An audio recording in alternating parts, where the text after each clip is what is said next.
주시옵소서.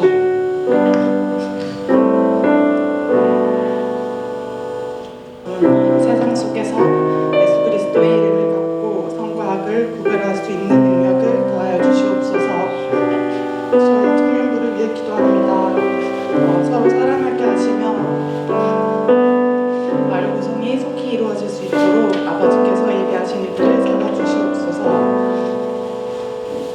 또한 아버지께서 청년부를 위해 세우신 신동의 목사님을 위해 기도합니다. 영육 간의 강건함을 허락하시고 청년부의 사역 가운데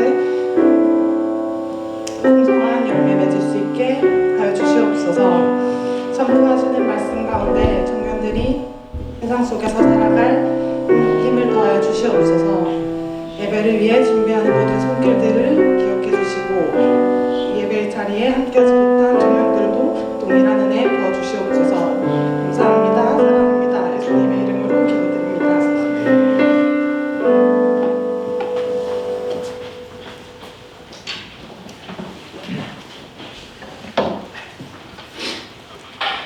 시간이 되었으므로 다같이 자리에 일어나셔서 사도신경으로 신앙고백 하나님 앞에 올려드리겠습니다. 나는 전능하신 아버지 하나님 천지의 창조주를 믿습니다.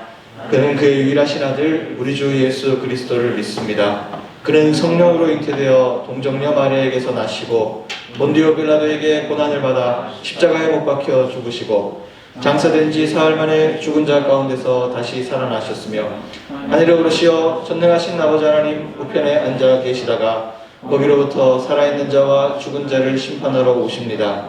나는 성령을 믿으며 거룩한 공교회와 성도의 교제와 죄를 용서받는 것과 몸의 부활과 영생을 믿습니다. 아멘. 다시 자리에 앉으셔서 오늘 말씀 보겠습니다. 오늘 말씀은 신약성경 디모데후서입니다.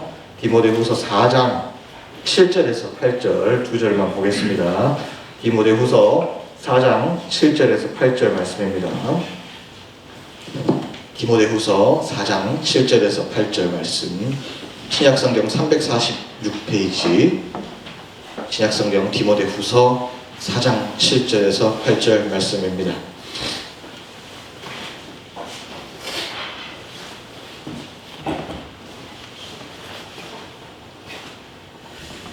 두 절밖에 안 되기 때문에 한 목소리로 합독해 읽겠습니다. 시작. 나는 선한 싸움을 싸우고 나의 달려갈 길을 마치고 믿음을 지켰으니 이제 후로는 나를 위하여 의의 면류관이 예비되었으므로 주 곧 의로우신 재판장이 그날에 내게 주실 것이며 내게만 아니라 주의 나타나심을 사모하는 모든 자에게도니라. 아멘. 감사합니다.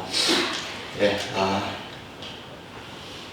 나오기 힘드셨을 텐데 힘든 마음이지만 힘든 발걸음이지만 나오신 여러분들을 축복합니다. 디모데후서는요 에베소 교회를 중심으로 목회를 하는 디모데에게 보낸 바울의 편지입니다. 근데 바울이 이 에베소 교회를 목회하는 디모데에게 편지를 보내는 이 지금 상황이 바울의 이제 인생의 끝자락이에요. 바울의 죽음의 목전에 앞둔 상황에서 디모데에게 지금 편지를 보내는 거예요. 에베소 디모데가 맡아 있던 에베소 교회는 바울이 개척을 했고 그 이후에 디모데에게 넘겨지게 됩니다. 그 당시 에베소 교회의 상황이 어땠냐면은 우리가 많이 사실은 나누었기 때문에 자세하게 이야기를 하지 않겠습니다만은 부유하고 우상숭배가 가득한 그 도시 가운데 교회가 세워졌습니다. 굉장히 질서가 어려웠던 곳입니다. 그리고 처음 사랑을 버렸다라고 얘기했던 걸 기억나시는지 모르겠습니다. 처음 사랑을 버린 책망을 들었던 교회이죠. 그리고 당시 더구나 이 디모데후서가 이 디모데에게 전달될 즈음에 에베소 교회에게 들려줘야 될 말씀으로 디모데에게 전달될 때가 어느 상황이었냐면 네로 박해가 이제 진행될 즈음이었어요. 여러분 고등학교 때 다 배우셨죠? 네로, 미치광이 왕 네로라고. 네. 기독교인들이 상당히 많이 학살을 당한 그 네로 황제의 그 대네로 박해가 바로 그 즈음에 이 디모데후서가 전달이 됩니다. 에베소 당시에도 사실은 이 네로마케에 대한 이런 두려움과 네로마케가 단순히 로마에서만 있었던 것이 아니라 그 당시 전체 황제의 정책 자체가 기독교인들을 받아줄 수 없었던 그런 상태에서 에베소 또한 굉장히 혼란스러운 가운데 있었던 상황이었죠. 어떤 상황인지 알만한 상황이죠. 그러면서 믿음을 가지고 있는 사람들도 점점 배교하기 시작했던 때가 이때고요. 배교라고 해서 나는 예수를 믿지 않겠다가 아닙니다. 세상의 가치와 지금의 가치 속에서 고민을 하기 시작했던 때가 바로 이때입니다. 정말로 초대교회에서 뜨거운 성령의 역사로 오기 시작했는데 그것에 대해서 드디어 의심을 가지기 시작했던 때가 바로 이 박해의 시기입니다. 근데 나는 예수를 믿지 않겠다보다 더 무서운 것은 이 의심의 생각들은 꼬리에 꼬리를 물고 굉장히 잘 확산됩니다. 그러다 보니까 교회 안에서 과연 이것이 옳으냐 저것이 옳으냐라는 이야기 속에서 예수 그리스도의 이야기가 진리가 아닐 수도 있겠다라는 생각들이 점점 교회 안에 퍼지게 되어지는 때가 바로 이 디모데후서 4장의 배경입니다. 우리 시대와 너무나도 닮아있고 우리 시대와 밀접한 관련이 있고 우리 시대와 굉장히 똑같은 여전히 2000년 전에 이 메시지는 우리에게 하는 메시지와 동일할 수밖에 없는 그런 같은 콘텍스트를 가지고 있는 오늘의 말씀이 되겠습니다. 자, 바울은 오늘 이 짧은 이 두 절의 말씀 가운데 굉장히 영험해 보이는 어떤 그러한 말씀으로 자기의 마지막을 적어놓았지만 사실은 자신의 인생을 마지막으로 내려놓는 굉장히 어떻게 보면 자기 인생을 정리하는 것과 같은 굉장히 조금 마지막을 이야기하는 유언을 남기듯 그러한 내용으로 4장을 정리를 하고 있어요. 자, 이 혼란스러운 에베소에서 모두 이제 믿음을 내려놓자라고 하는 흐름이 있는 이 에베소에서 이 목회하는 이 디모데는 어떻게 목회를 해야 될까요? 여러분들도 이제 신앙생활을 어느 정도 해왔기 때문에 여러분이 어느 곳을 목회를 한다고 했을 때 교회를 안 나와야 될 이유가 너무 명확한 그 시대 가운데 들어가셔서 누군가에게 목회를 하신다고 생각하셨을 때 이 상황에서 디모데가 뭐라고 목회를 해야 됩니까? 뭐라고 말씀을 전해야 하겠습니까? 사람이 죽어나가는 일이에요. 박해가 되면 오늘은 저 사람이 죽고 오늘은 이 사람이 죽는 그 시간 속에서 디모데가 뭘 전해야 하겠습니까? 교회가 시끄러워요? 디모데가 하는 이야기를 통해서 딴지를 걸어요? 설교하면 뒤에서 지금 같지 않아요. 그 당시에는 설교할 때 뒤에서 막 얘기도 할 수 있어요. 디모데가 하는 설교가 뭐 우리는 이 말씀을 붙들고 죽을 때까지 우리는 순교해야 됩니다라는 그 얘기 속에서 교회는 굉장히 시끄러웠을 거예요. 웃기고 앉아있네. 디모데는 뭘 바라보고 목회를 해야 돼요? 굉장히 어려운 상황인 거죠. 이 디모데에게 어떤 위로를 줘야 돼요, 바울은? 자기가 막혀놓고 왔잖아요. 그럼 자기가 어떤 위로를 줘야 되잖아요. 이렇게 노하우를 전해주든지 이럴 때는 이런 방향으로 목회를 하라든지 목회 베테랑으로서 어떤 결론을 내줘야 되는데 바울도 그 결론을 낼 수가 없어요. 이 말씀을 오늘 그 가운데에서 오늘 이 7절과 8절의 말씀을 이제 주시는 겁니다. 바울은 나는 이제 떠난다. 나는 이제 천국 가니까 욕 봐라 하는 내용으로 적은 것일까요? 그저 자신의 안위만을 생각하고 이 글을 남겼던 것일까? 정말 그 목전에서 심지어 디모데는 바울보다 더 초라한 비판을 받았던 목회자였어요. 바울은 유대교에 있다가 그리스도교로 옮겼다라는 그것 때문에 끝까지 사도로서 일컬음을 받는데 굉장한 태클을 많이 받았던 사람이에요.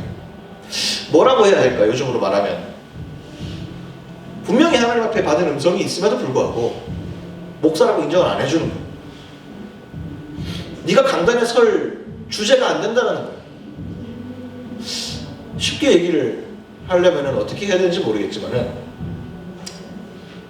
저 개인적인 얘기를 조금 하자면은 저는 되게 방황의 시기가 굉장히 길었습니다. 뭐 지금은 자유했기 때문에 그 부분에 대해서 뭐 얘기할 수 있는 부분이지만 저는 결혼 전까지도 음주흡연을 끊지를 못했어요. 굉장히 힘들었어요. 뭐 저는 성적인 것에 대해서는 굉장히 어렵지 않았지만 그게 정말 저를 많이 괴롭혔었어요. 그래서 신학교 다니는 동기들은 굉장히 꼬리표를 달고 봤죠. 저 자신도 그게 너무 힘들었고 결혼 전에 애먹었어요. 그래서 사역을 떠났어요. 저는 절대로 목사 안수는 상상도 못할 거였고 다시 사역으로 돌아온다는 생각은 아예 하지를 못했던 사람. 근데 목사가 되고 나서, 물론 목사가 되고 나서 첫 사역지가 개대에 있다가 여기 오긴 했지만, 누가 저한테 한마디 하든 안 하든 모르겠어요. 이제는 결혼하고 나서는 좀 자유했고, 이제는 그 문제가 저한테는 큰 문제가 아니기 때문에. 근데 그게 괴롭힐 때는 정말 물론 과거에 한 거지만 나를 엄청 괴롭혀요.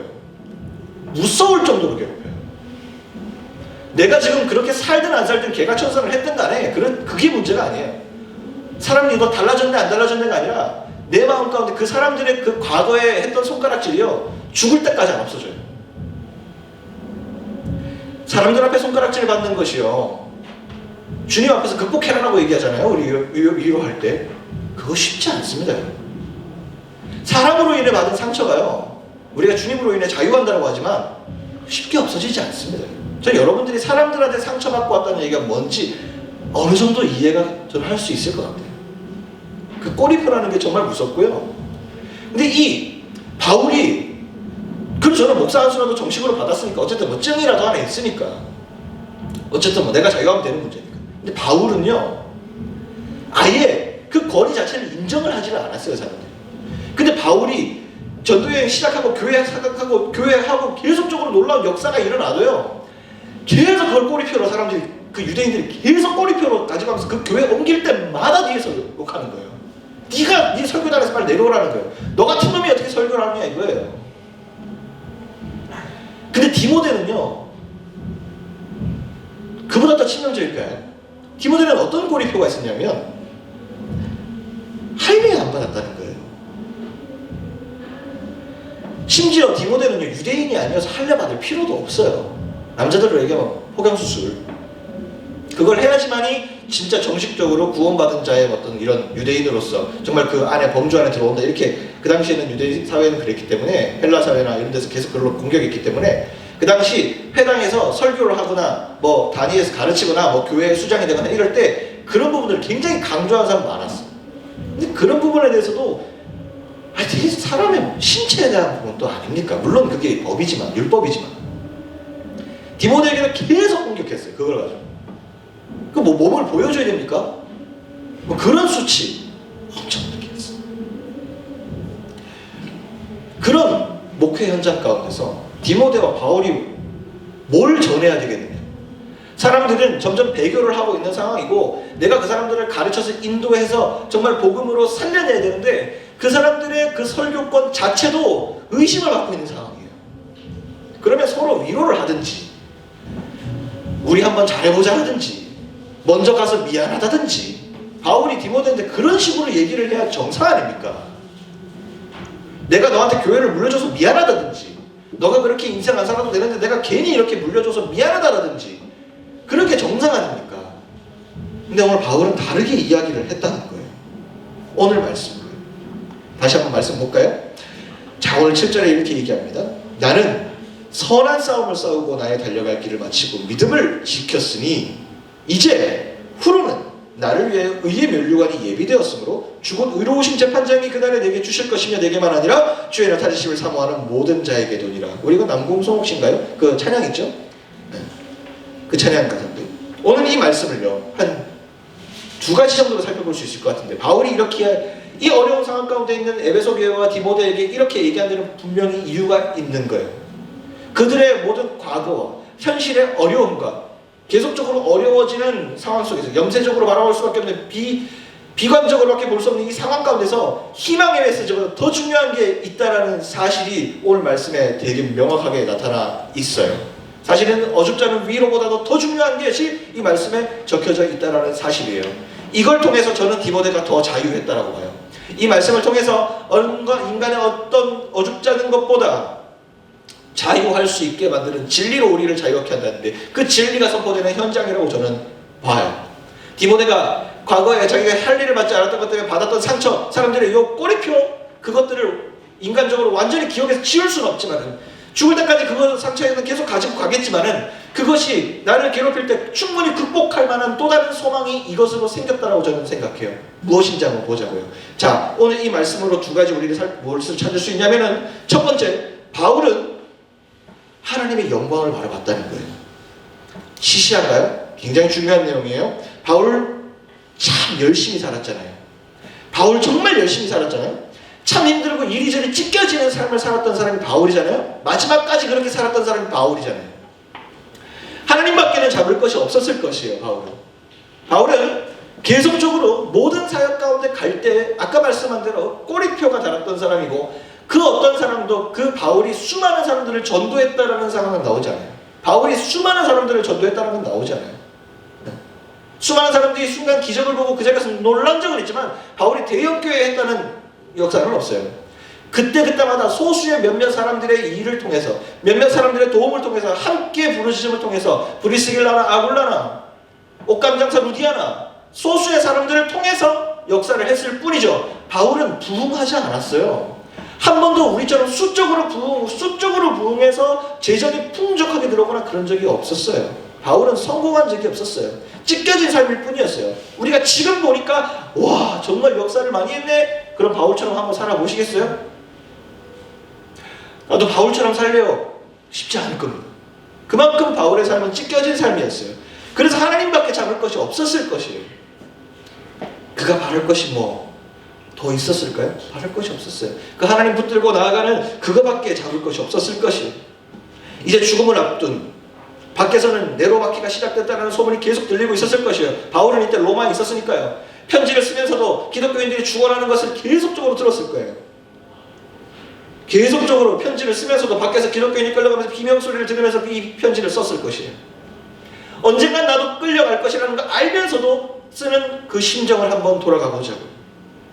그 죽음의 엄습함이 다음 차례는 나일 것은 분명한데, 언젠가는 나도 저렇게 저들처럼 개처럼 끌려가서 저렇게 잔인하게 죽음을 당하고 목이 잘릴 신세인데, 시간만 남았는데, 실제로 바울은 그렇게 죽었죠. 그 가운데 쓰는 글이 오늘의 말씀이었다는 사실이에요. 그 디모데에게 할 수 있는 말이 어줍지 않은 위로가 아니었다는 사실이에요. 그로 더욱 하나님의 영광만을 바라볼 수밖에 없는 상황이었다는 사실이에요. 바울은 그 어려운 상황 가운데 목회 때려치울 수도 있는 사실이에요. 바울이 뭐가 부족해요? 서울대, 지금으로 말하면 아이비리그 나온 거예요. 돈 벌 수 있는 게 너무나도 많았다는 거예요. 너무나도 더 많은 것들로 아덴의 수많은 지혜자들과 얘기를 해도 막힘이 없이 얘기할 만큼 얘기할 수 있는 사람이었어요. 지금으로 말하면 옥스퍼드나 캠브리지에 가서 논문 하나 딱 내서 히트 칠 수 있는 사람이었어요. 박사학위 가지고 어디 가가지고 대학 교수할 수 있는 짬밥이었다고. 그러면 편하게 대학 교수로 가야지. 어디 가가지고 선생님 랍비 소리 들으면서 살 수 있는 사람인데 왜 그 길을 안 가냐고. 그렇게 하면서 예수 전할 수 있잖아요. 그렇게 하면서 복음 전할 수 있잖아요. 근데 그건 아니라는 거지. 하나님의 영광을 바라보기 때문에 내 것과 겸하여 섬길 수 없다는 사실에 목숨을 바친 사람이 바울이었다는 사실이죠. 그럼 바울은 오늘 방금 말씀드린 대로 첫 번째 이 말씀 속에 이렇게 이야기하는 바울의 삶 속에서 어떤 바울의 생각을 읽을 수 있냐면, 바울은 죽을 때까지 하나님의 영광을 바라봤어요. 자, 우리의 삶을 갖고 봅시다. 하나님의 영광을 바라본다는 건 무엇인가? 우리의 삶에 하나님을 보고자 하는 마음, 우리의 삶에 하나님이 우리와 함께 하시기를 바라는 마음, 우리의 삶에 하나님이 함께 하시는 것을 믿는가?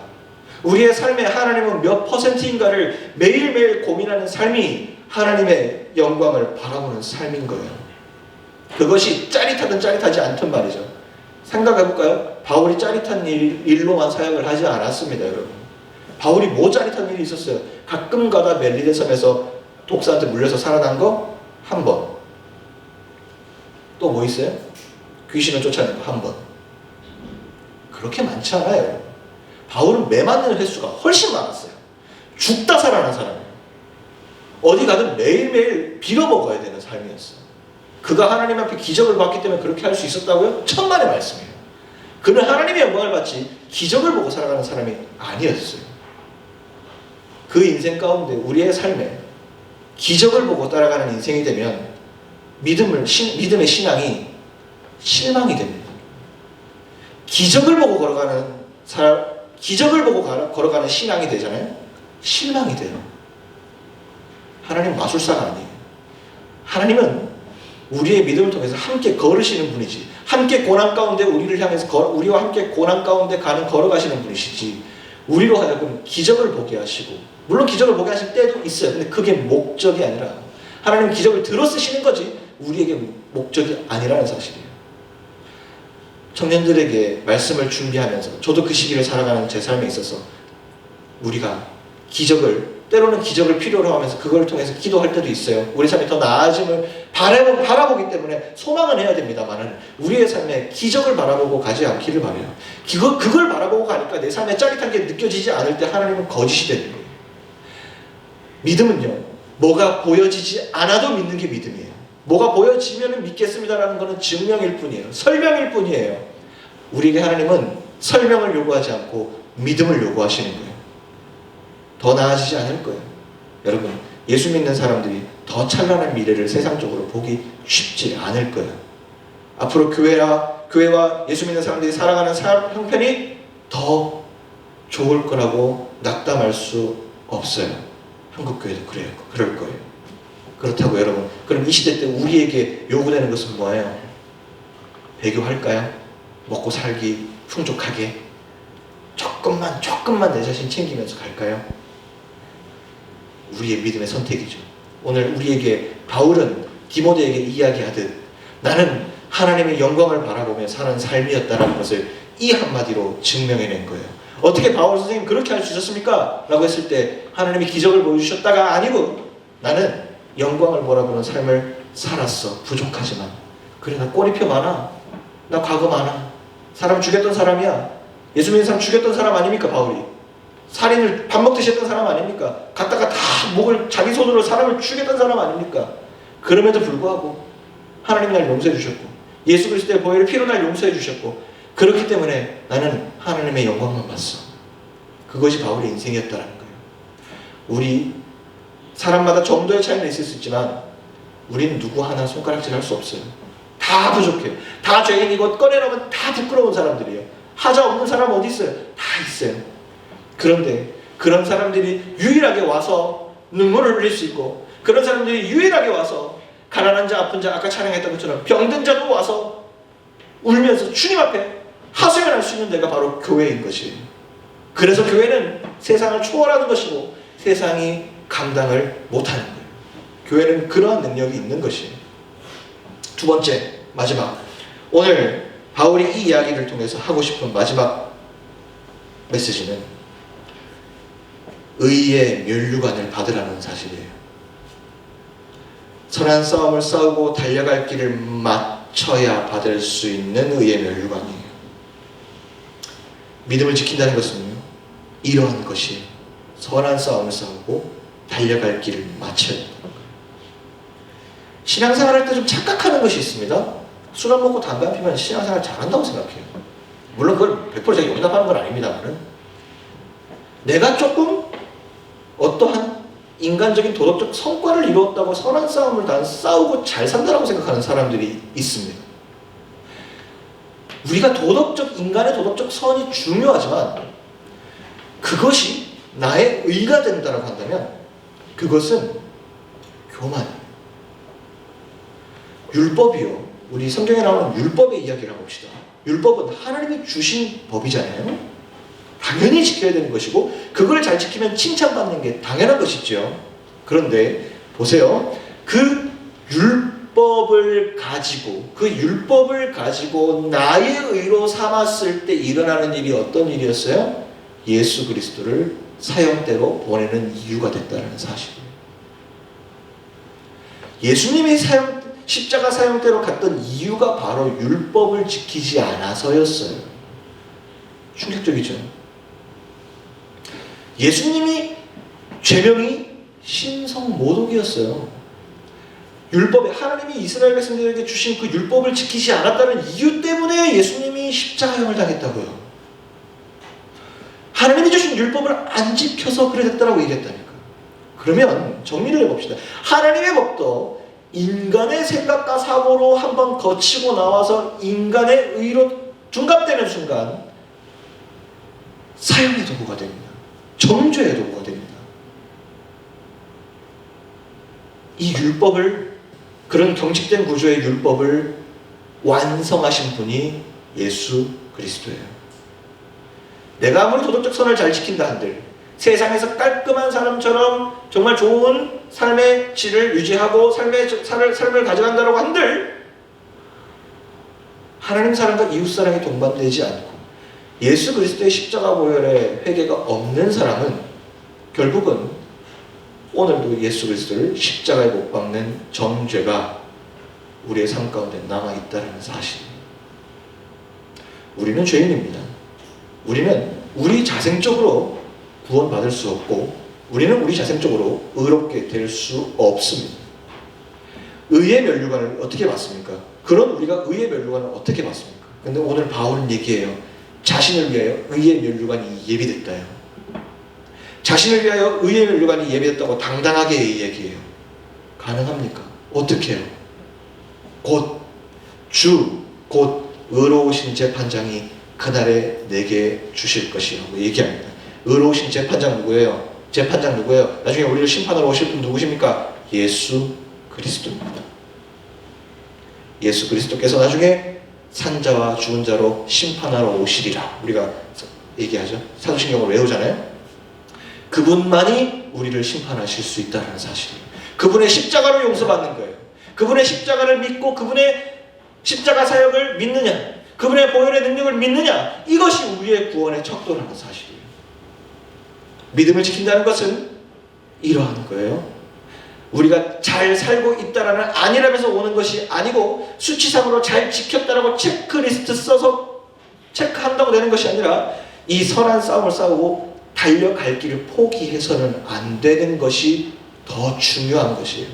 넘어질 수 있습니다. 더 못 살 수 있습니다. 또 좀 부족할 수 있습니다. 하지만 바울은 내가 완벽하게 살았다는 것을 얘기하는 것이 아니라, 싸웠다. 정말 내가 달려갈 길을 중도 포기하지 않았다. 달려갈 길을 마쳤다는 거예요. 나에게 주신 이 길을 내가 잘했든 못했든 간에 갔다라는 사실이에요. 갔어. 나는 잘했는지 못했는지는 못하겠어. 근데 예수님 그 재판장께서 나를 평가하시겠지, 나를 심판하시겠지. 하지만 나는 의의 면류관이 있다고 나는 믿는다라고 믿는 믿음 가운데 바울은 이 말씀을 선포할 수 있었던 거예요. 그래서 이가 그런 목이 잘리는, 나중에 네로마켓 갑니다. 가서 수많은 사람들이 죽어가는 가운데서 바울은 교수형을 당하죠. 목이 잘리는 가운데 목을 밑에 넣습니다. 떨어지면 죽습니다. 끝까지 바울이 어떻게 했을까요? 끝까지 오늘 읽었던 이 말씀. 이제 그래, 다 됐구나. 이제 죽는구나. 바울도 인간이니까 온갖 파노라마 다 돌아가겠지요. 온갖 파노라가 다 돌아가겠죠.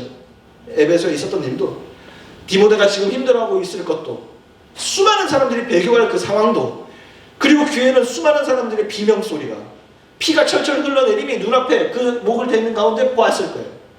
근데 그 가운데서 바울이 계속적으로 이 고백을 저는 끝까지 하면서 그 길을 걸어갔으리라고 생각해요.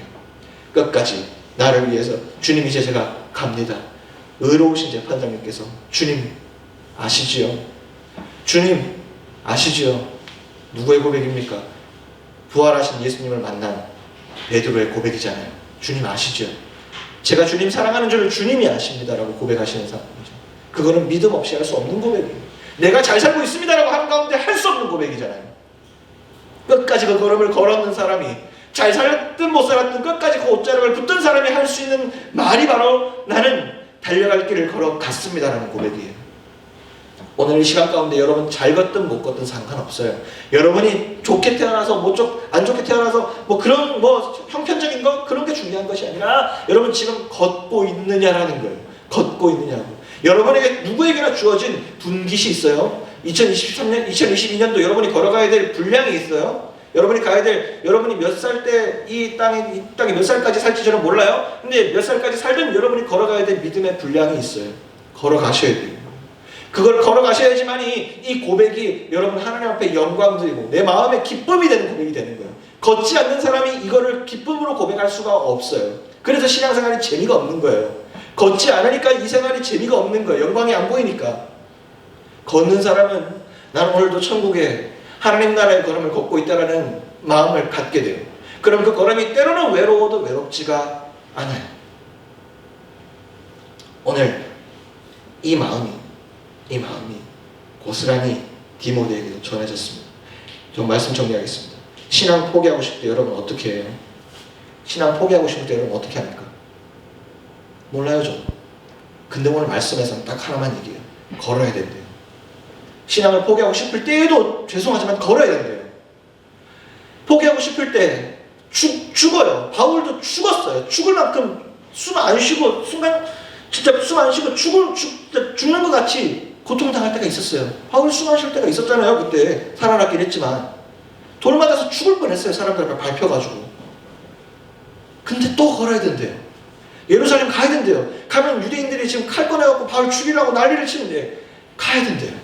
걸어야 된대요.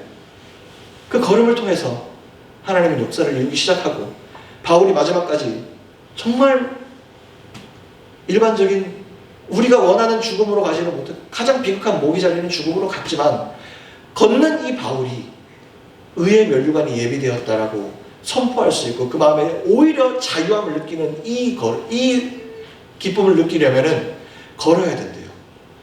걸어야 된대요. 오늘 우리에게는 어떻게 이야기할까요? 여러분 걸으셔야 된답니다. 저도 걸어야 된답니다. 요즘 기도하는 제목 중에 하나가요. 목회 그만하면 안 됩니까? 라는 기도 솔직히 많이 합니다. 너무 힘들어요. 여러분에게 낯짝이 없어요. 제가 불 끄고 기도합시다. 어떻게 여러분을 위해서 기도해야 될지 잘 모르겠어요. 시대를 어떻게 해석해서 여러분에게 어떤 은혜를 끼쳐야 될지, 목회자로서 여러분에게 어떻게 살아야 될지에 대해서 잘 모르겠어요. 여러분 너무 연약하고 목회자가 이러면 안 되잖아요. 우리가 전통적인 시각으로 봤을 때 목회자가 든든해서 내 믿음을 지켜줘야 되잖아요. 근데 너무 많이 넘어지게 하는 것들이 너무 많더라고요. 너무 많더라고요. 걷지 못하게 하는 이유들이 너무 많은 거였어요. 연약하다는 것도 한두 번 해야 되죠. 내가 평신도입니까?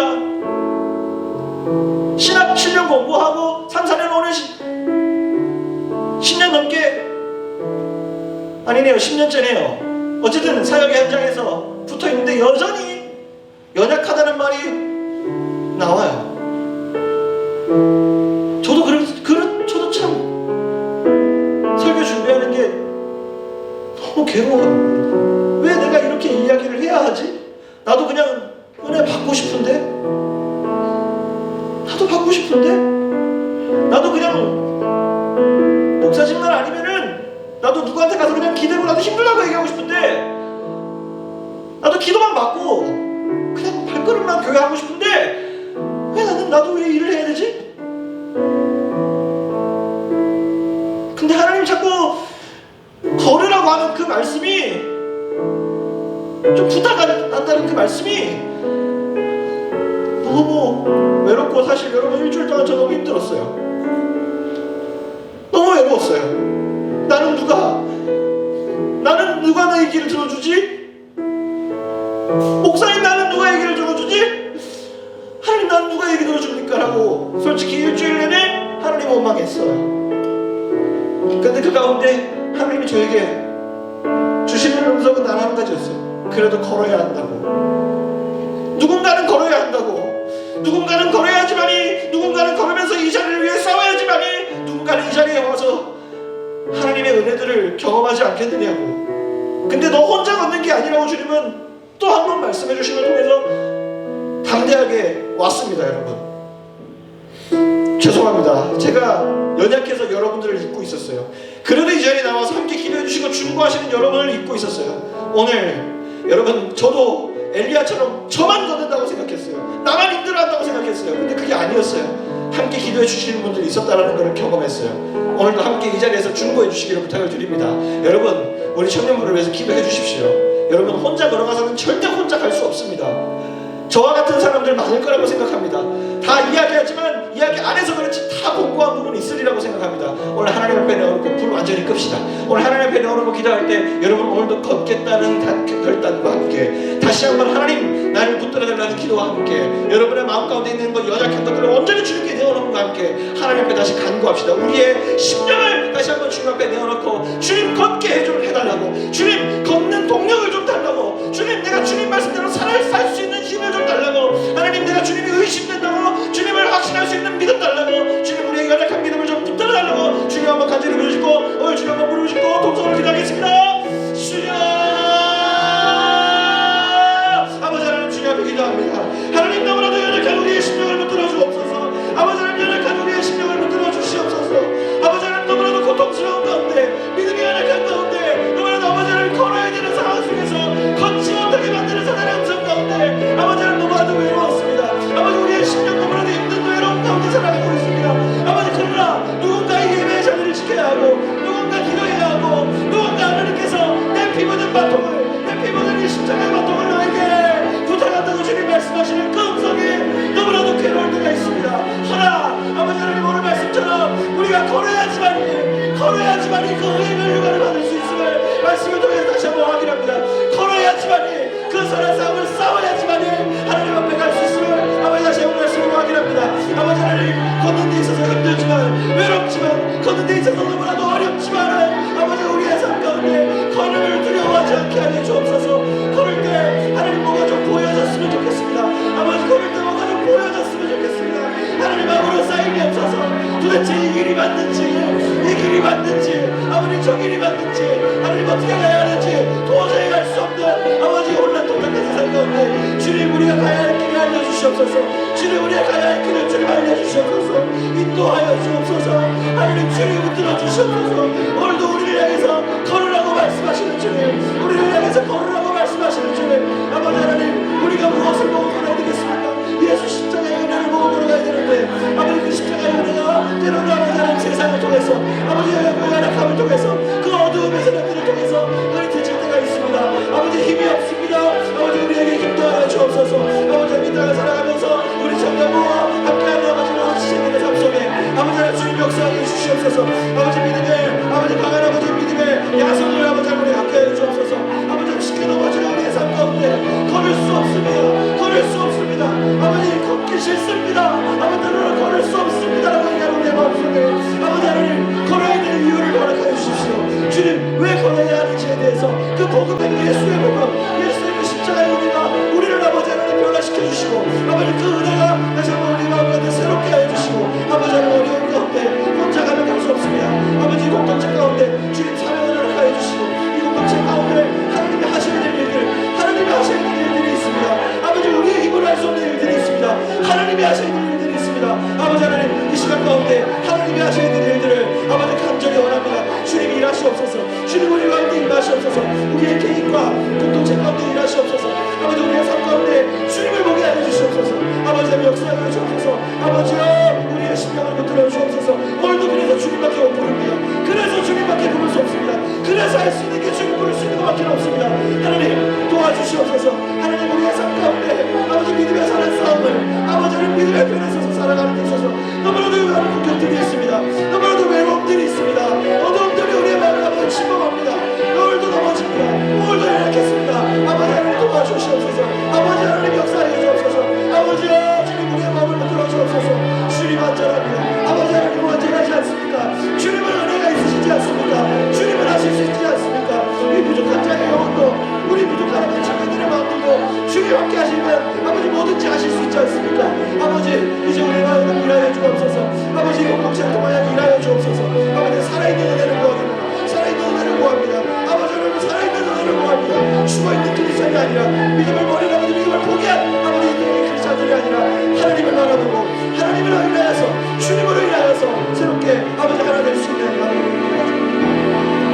한없는 주님의 은혜를 찬양합니다. 주여 한없는 주님의 은혜 온 세상 위에 넘칩니다. 온 세상 위에 넘칩니다. 감히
주시기를 예배로 하나님 앞에 영광 돌릴 수 있게 하시면 감사를 드립니다.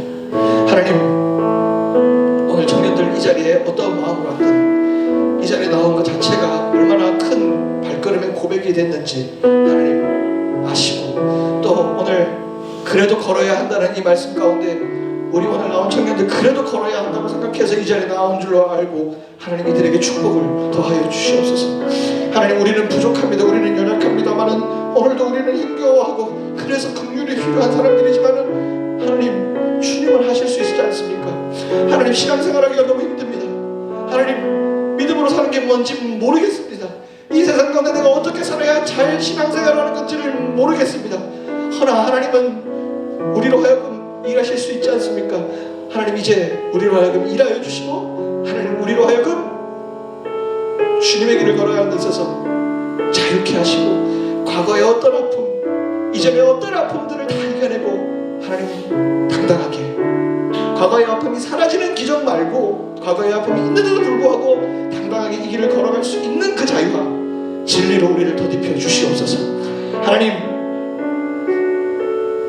때로는 부족한 목회자와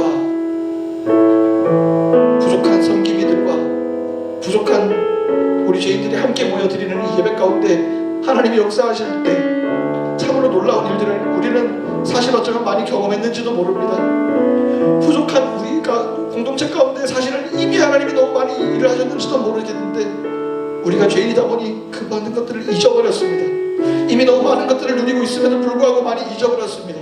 하나님, 이제는 때로는 망각할지라도, 때로는 잊어버려 다시 우리에게 죄가 엄습하여서 때로는 넘어질 때에도 하나님, 우리의 발걸음만큼은 멈추지 않게 하시고 그럴 때일수록 더 걸음으로 말미암아 하나님, 나 그래도 걸었습니다. 하나님, 내가 참 부족하고 의심 가운데 한 걸음 한 걸음 걸었지만 하나님, 나 오늘도 걷고 있습니다. 이들의 이 발걸음, 그 발걸음이 옮겨지게 하시고 그 발걸음이 옮겨질 때 이들 가운데는 놀라운 일들이 일어날 줄로 믿사오니 하나님, 그 믿음을 우리 청년 시기 때에 그 바른 믿음을 마음 가운데 소유하는 푸른 청년 되게 하여 주시옵소서. 이 시대를 올바르게 해석하고 이 시대의 선과 악을 올바르게 분별하며 이 시대의 몸이 편한 것이 아니라 너무나도 마음을 아프지만 때로는 좁은 길로 가야 할 때, 뼈를 깎는 고통을 가지고 살아가야 할 때, 그 길을 걸어가야 할 때, 두려워서 그쪽은 쳐다보기도 싫지만 그 길을 걸어가야 할 때, 하나님, 이들이 그 길로 걸어가야 하는데 인간의 마음으로는 쳐다보기가 너무 아프지만은 하나님께서 주실 영광을 바라보고 그 길을 선택할 수 있는, 그것을 선택하기 위해서 주저하지 않을 수 있는 우리 청년들 다 되게 도와 주옵소서. 하나님, 이들을 향해서 의의 면류관이 예배되었음을 믿습니다. 하나님, 이들의 걸음 가운데 이들의 걸음을 통하여서 하나님, 의의 면류관이 이미 예배되어 있는 줄 아오니 이들이 두려움보다 기쁨으로 주님의 일을 감당할 수 있도록 주님 역사하여 주시옵소서. 이제는 우리 구주 예수 그리스도의 은혜와 하나님 아버지의 원하신 사랑과 성령 하나님의 가방감동 충만 축복하심이 오늘도 힘든 길이지만, 뼈를 깎는 고통의 길이지만 예수의 기름을 알고 십자가의 기름을 알고 그 걸음을 오늘도 한 걸음 걷기를 원하는 이 시대에 믿는 예수 그리스도의 청년들 머리머리 위에와 이 자리에 기도하기 위하여 주님의 길을 선택한 이 발걸음 위에 그리고 우리 청년 공동체 위에와 더 나아가 국민교회 공동체 위에 지금부터 영원까지 함께 하시기를 간절히 축원하옵나이다. 아멘.